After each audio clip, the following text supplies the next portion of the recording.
Hi hello అందరికీ నమస్తే. TDP party నాయకులు చేసినటువంటి ఫేక్ లిక్కర్ స్కామ్ ఏదైతే ఉందో ఈ లిక్కర్ స్కామ్లో జోగి రమేష్ను అరెస్ట్ చేయడం జరిగింది.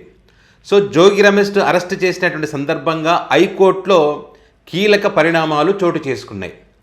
ఏదైతే జోగి రమేష్ అరెస్టుకు సంబంధించి ఇది కేవలం రాజకీయ కోణంలోనే అరెస్ట్ జరిగింది, దీనికి ఆధారాలు లేవు, ఇది కోర్టులో నిలబడదని చెప్పి గత వీడియోలో కూడా నేను చెప్పాను.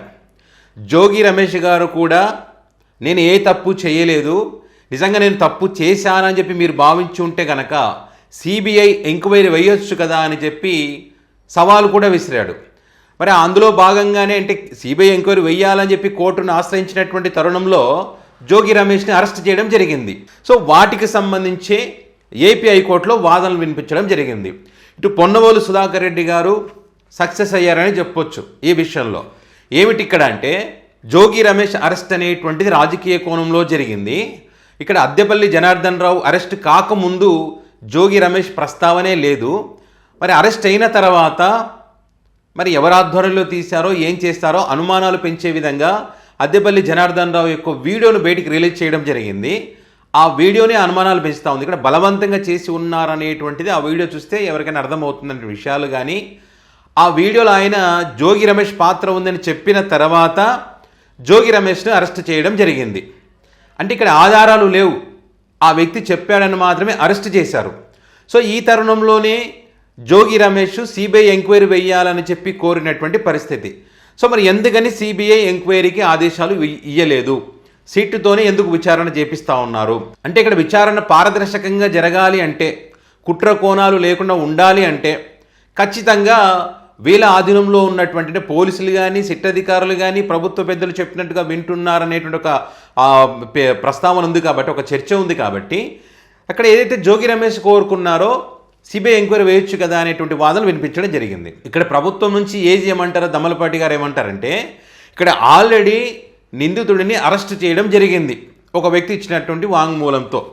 సో అరెస్ట్ అయిన తర్వాత ఇప్పుడు వీళ్ళు ఏదైతే పొన్నవోలు సుధాకర్ రెడ్డి చెప్తా ఉన్నారు ఇది అంతా కూడా విచారణకు అనర్హం, దీని గురించి ప్రస్తావనే అవసరం లేదని చెప్పి పైగా ఏమంటారంటే ఇక్కడ నిందితుడు ఎవరైనా సరే తను దర్యాప్తు చేసేటువంటి సంస్థలను ఎంచుకోకూడదంట, న్యాయస్థానాలు చెప్పాయని చెప్పి అవి దమ్మలపాటి గారు చెప్తా ఉన్నారు. అక్కడ దీనికి సంబంధించి పొన్నవోలు గారు ఏం చెప్పారు, ఇక్కడ సుప్రీంకోర్టు కానీ హైకోర్టు కానీ ఎక్కడైనా సరే ఆ నిందితుడికి అంటే విచారణలో పారదర్శకత లేదు, పక్షపాత ధోరణిలో ఏకపక్షంగా విచారణ చేస్తున్నారు, రాజకీయ కోణంలో ఇరికించే కుట్ర జరుగుతూ ఉందని అనిపించినప్పుడు ఖచ్చితంగా మరి ఒక మంచి దర్యాప్తు సంస్థను కోరుకునేటువంటి హక్కు ప్రతి పౌరుడికి ఉంటుంది.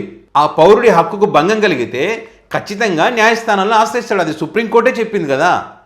సో అందులో భాగంగానే ఆశ్రయించడం జరిగింది. సో అందులో భాగంగానే జోగి రమేష్ సిబిఐ ఎంక్వైరీ కోరుకుంటున్నాడు.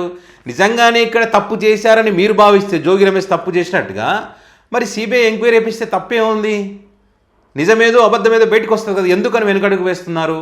సో ఈ అన్నింటికి సంబంధించి పొన్నవోలు చేసినటువంటి వ్యాఖ్యలతో ఏకీభవించి ఏపీ సిఎస్ కానీ హోంశాఖ కానీ డీజీపీ కానీ ముఖ్య కార్యదర్శి కానీ వీరందరికీ కూడా ఏపీ హైకోర్టు నోటీసులు జారీ చేయడం జరిగింది. ప్రభుత్వం తరపు నుంచి వీళ్ళు ఏం చెప్తారన్నది చూడాలి.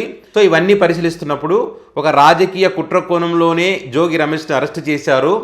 సో ఆధారాలు లేవు కాబట్టి ఇది కోర్టులో నిలబడేటువంటి అవకాశం లేనే లేదు.